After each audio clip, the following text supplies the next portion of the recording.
Здравейте! Днес ще се потопим в един доста интересен YouTube материал. Той разглежда едно усещане, което май все повече хора споделят, че реалността някак си, губи твърдостта си и започва да прилича повече на някаква енергийна вълна, която се променя. И така днес ще разнещим какво точно се казва в този източник. Ще видим концепциите, които представят това разделяне на времевите линии, някаква описана война за времевите линии и разбира се каква е ролята на нашето съзнание във всичко това. А основната идея в видеото, така като я разбирам, е, че времева линия не е нещо бетонирано. По-скоро е като вибрационна траектория, някакъв потенциал. И според автора в момента се наблюдава едно раздалечаване между две основни такива траектории. Едната я нарича синтетична, описва я като базирана на страх, контрол, нещо изкуствено далеч от природата. Да. А другата е органична, тя пък е свързана с природата, с личната свобода, с любовта, както се казва там. И точно това разделение, според източника, създава усещането, че хората живеят в тотално различни реалности понякога. Да, точно това е усещането, което се описва. Интересното е как авторът обяснява механизма. Казва, че не става въпроса за воля, да искаш нещо много силно, а по-скоро за резонанс. Резонанс. Какво точно си има предвид? Идеята е, че съзнанието и неговата енергия, която представят като честота или вибрация, те просто естествено ни привличат.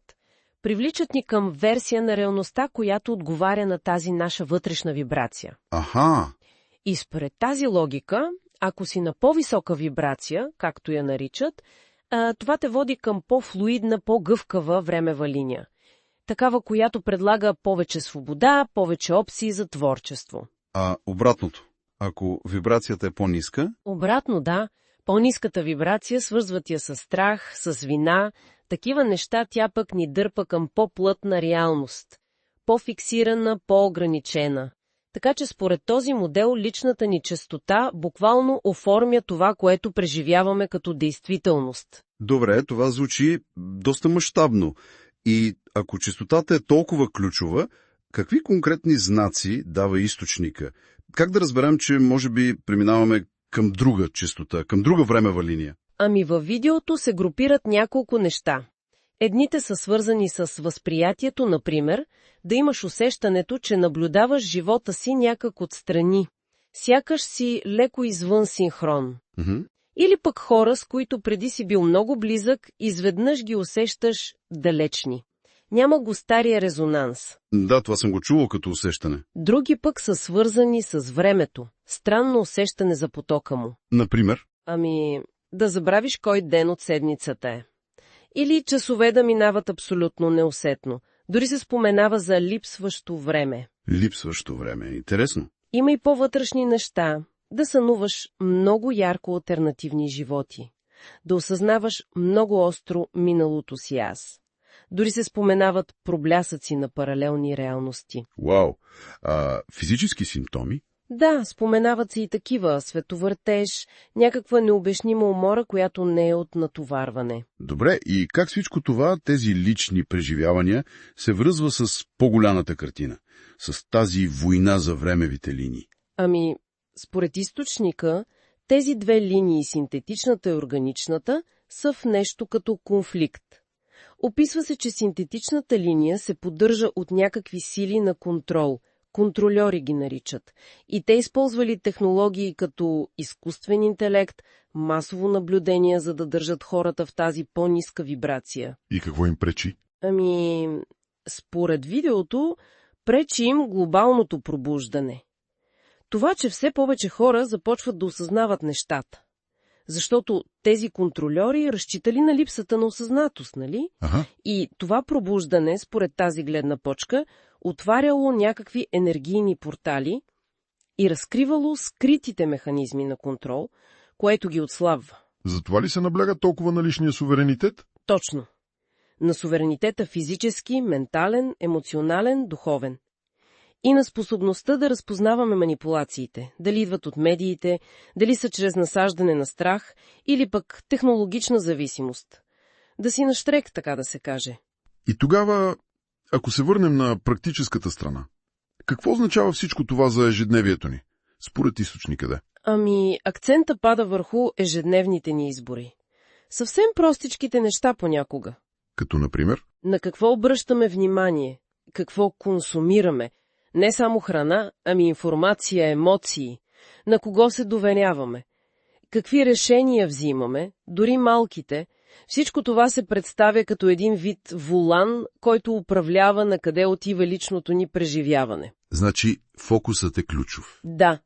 И се изтъква колко е важно да намираме вътрешна тишина, да се центрираме, да се свързваме с сърцето, използват го като метафора за интуицията, за компаса към най-добрия ни път. Не става дума да контролираме света около нас. Не. По-скоро за осъзнатост. Да сме тук и сега, да сме верни на себе си, на собствените си усещания и съзнателно да оттегляме енергията и вниманието си от реалности, които просто не резонират с нас. Да не ги храним, така да се каже. И това води до идеята да станеш невидим за хаоса. Точно тази идея се предлага, че като поддържаш по-висока честота, ти сякаш ставаш невидим. Невидим за драмата, за хаоса на по-ниските вибрационни нива, но не като бягство. А как? Като резултат от вибрационна несъвместимост. Просто вече не резонираш с тези неща, те не те закачат. И в крайна сметка избора, както е представен, е между това да останеш в тази по-плътна ограничаваща реалност или да се насочиш към разширение, към това, което източника нарича космическа светлина. Това повдига сериозни въпроси за силата на личното ни енергийно състояние, както е описано тук. Добре, значи, ако трябва да обобщим накратко. Разгледаният материал представя реалността не като нещо твърдо и статично, а като флуидни времеви линии. И ние навигираме между тях чрез нашата лична вибрация, нашата честота и чрез съзнателните си избори. Точно така. И всичко това се разглежда на фона на един описан конфликт между сили на контрол и един стремеж към пробуждане, към личен суверенитет. Добре. И може би една финална мисъл за размисъл, която проистича от този акцент върху личния избор в източника. Ако приемем дори само като мисловен експеримент идеята, че фокусът и ежедневните ни решения наистина насочват преживяването ни, каква би била една мъничка, съвсем малка, осъзната промяна в това, на което обръщаме внимание днес? Една промяна, която би могла да започне да ни подравнява, макар и мъничко, по-близо до тази времева линия, която усещаме като своя.